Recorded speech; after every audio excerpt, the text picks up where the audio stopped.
প্রথমেই বলে দিই, আপনারা কি কেউ চিংড়ি দিয়ে চালটা টক বানিয়েছেন? শুনে বুঝি অবাক হয়ে গেলেন না? চিংড়ি দিয়ে খেতে কিন্তু অপূর্ব হয়ে থাকে, গরম ভাতের সাথে কিংবা অন্য কোনো খাবারের সাথেও কিন্তু ভালো লাগে।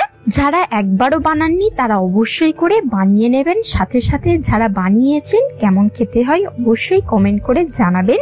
চলো তাহলে রেসিপিটা শুরু করা যাক। প্রথমে চিংড়ি নিয়েছি, টাটকা কিংবা বরফ দেয়া নিয়ে নেবেন। এত চিংড়ি কিন্তু লাগবে না, 50 গ্রাম কিংবা 100 গ্রাম মতন চিংড়ি নিয়ে নেবেন, হয়ে যাবে। তারপরে আমি একটা বড় দেখে চালটা নিয়ে নিয়েছিলাম, আপনারা চাইলে বেশি করেও বানাতে পারেন। প্রথমে আমি চিংড়িগুলো ধুয়ে নিয়ে মাথার খোলাটা ফেলে নিয়ে নেবো রেডি করে। তারপরে চালতাটাকে আমি ছুরি দিয়ে কেটে নিচ্ছি। এইরকম ভাবে ছুরি দিয়ে মাঝখান দিয়ে কেটে নেবেন। আপনারা বটি দিয়ে করবেন আরো সুবিধা হবে। এখানে আমি চালতাটা জল দিয়ে ধুয়ে নিচ্ছি, কেননা এই চালতাটা একটু কাদা লেগেছিল আর কি। চালতাটা যেহেতু চ্যাটচ্যাটে হয় তো জলে দিলে আরো বেশি কিন্তু চ্যাটচ্যাট করবে, আপনারা জলেতে না ধুয়ে করবেন। তারপরে আমি হাত দিয়ে চালতার পাপড়িগুলো সব বের করে দিচ্ছি, খোলাগুলো আর কি। তারপরে চালতার যেই মাঝখানের বীজটা দানাটা এইরকম ভাবে ছুরি দিয়ে কেটে ফেলে দিতে হবে, ওটাও কিন্তু আঠালো হয়। চালতা যারা ছাড়াতে পারে না তাদের জন্য একটা আলাদা ভাবে আমি চালতা ছাড়ানোর ভিডিও ছেড়ে দেবো, খুব সহজেই সেটা দেখে কিন্তু আপনারা ছাড়িয়ে নিতে পারবেন। এবার দেখো ছুরি দিয়ে চালতার গায়ের খোলাটা ছাড়িয়ে নেবো। চালতার গায়ের খোলাটা ছাড়ানো হয়ে গেলে চালতাটাকে এইরকম ভাবে সরু সরু করে কেটে নিয়ে নিতে হবে। এই চালতাটা গাছ থেকে পড়ে একটু থেতে গিয়েছিল, সেই কারণে আর কি লাল দাগ হয়ে আছে। এইরকম ভাবে কিন্তু খুব সহজে চালতাটাকে ছাড়িয়ে নিতে পারবেন। আর যদি হাত স্লিপ খায় তাহলে কিন্তু কাপড় দিয়ে হাতটাকে ভালো করে মুছে নেবেন, নিলে কিন্তু আর স্লিপ খাবে না। তারপরে গরম তেলেতে চিংড়িটা দিয়ে দিয়েছি, মোটামুটি 100 চিংড়ি যত সম্ভব দিয়েছিলাম। বাড়িতে আমার বড় চিংড়ি ছিল তাই বড় চিংড়ি দিয়েছি, আর ছোট চিংড়ি দিয়েছি অল্প করে।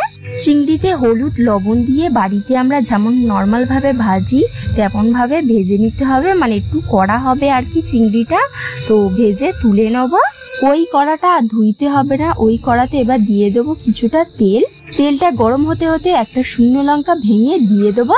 তারপরে দিয়ে দেবো অল্প করে গোটা সর্ষে। এগুলো দিয়ে তেলেতে ভালোভাবে ভাজতে হবে, শুকনো লঙ্কাটাকে লাল করে ভেজে নেবো। সর্ষেটা যেন ঠিকরে ওঠে এটা দেখবেন। তারপরে বন্ধুরা, আমার রেসিপি তোমরা কোথায় থেকে দেখছো কমেন্ট করে জানাবেন, তবেই কিন্তু তোমাদের থ্যাংক ইউ জানাতে পারবো। এবার ধুয়ে নেওয়া চালতাটাকে তেলেতে দিয়ে দেবো। এই চালতাটা কিন্তু সিদ্ধ করা না, কাঁচাই আমি দিচ্ছি, তাই চালতাটাকে তেলেতে ভালো করে কিছুক্ষণ কিন্তু ভাজতে হবে। কিছুক্ষণ ভাজার পর দিয়ে দেবো স্বাদ মতো লবণ, 1 চামচ হলুদ গুঁড়ো। এবার এগুলো নাড়তে থাকবো। চালতাটা যেহেতু দেখো শুকনো শুকনো হয়ে আছে তাই অল্প করে তেল দিয়ে দেবো, দিয়ে এগুলো ভালো করে হালকা কিছুক্ষণ ভেজে নেবো, যেহেতু কাঁচা তেল দিয়েছি। চালতাটা ভালোভাবে ভাজা হয়ে গেলে পরিমাণ মতন জল দিয়ে দেবো সিদ্ধ হওয়ার জন্য। আপনারা চাইলে গরম জল দিয়ে দিতে পারেন, তাড়াতাড়ি গরম হয়ে যাবে। জল দেওয়ার পর চালতাটাকে ভালো করে খুন্তি দিয়ে নেড়ে নেবো, নিয়ে ঢাকনা দিয়ে দেবো সিদ্ধ হওয়ার জন্য। চালতাটা কিছুক্ষণ ফোটার পর ঢাকনাটা খুলে নেব। চালতাটাকে ভালো করে নেড়ে নেবো। চালতাটা কিন্তু এখন অনেকটাই সিদ্ধ হয়ে গিয়েছে। এবার দিয়ে দেবো 1 চামচ সর্ষে বাটা। সর্ষের সাথে জল দিয়ে কিন্তু ছেঁকে দিয়ে দিয়েছি, তাই সর্ষেটা খোলাগুলো দেখা যাচ্ছে না। সর্ষেটা দিয়ে ভালো করে নেড়ে নিয়ে ভেজে রাখা চিংড়িটাকে দিয়ে দেবো, হালকা কিছুক্ষণ ফুটিয়ে নিতে হবে। তারপরে ঢাকনাটা খুলে নেব। দেখো আগের তুলনায় কিন্তু চালতাটা পুরোপুরি সিদ্ধ হয়ে গিয়েছে, সাথে অনেকটা কিন্তু জল কমে গিয়েছে। এই চালতার টকটা একটু ঝোল ঝোল হবে, অতিরিক্ত ঘন হবে না আর কি। তাই আপনারা যতটা ঝোল করবেন সেই অনুযায়ী জল দিয়ে দেবেন। আর দিয়ে দেবো চিনি।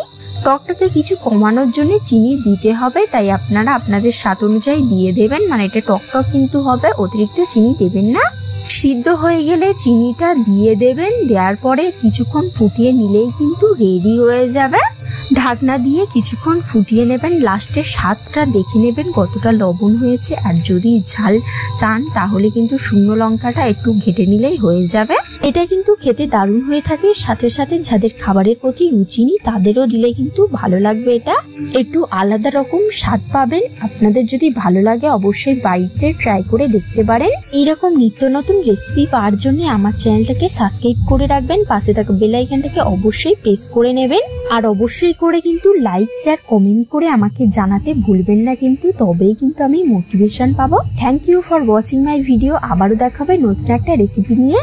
নেক্সট রেসিপি কি হবে আপনারা কিন্তু কমেন্ট করে জানাবেন।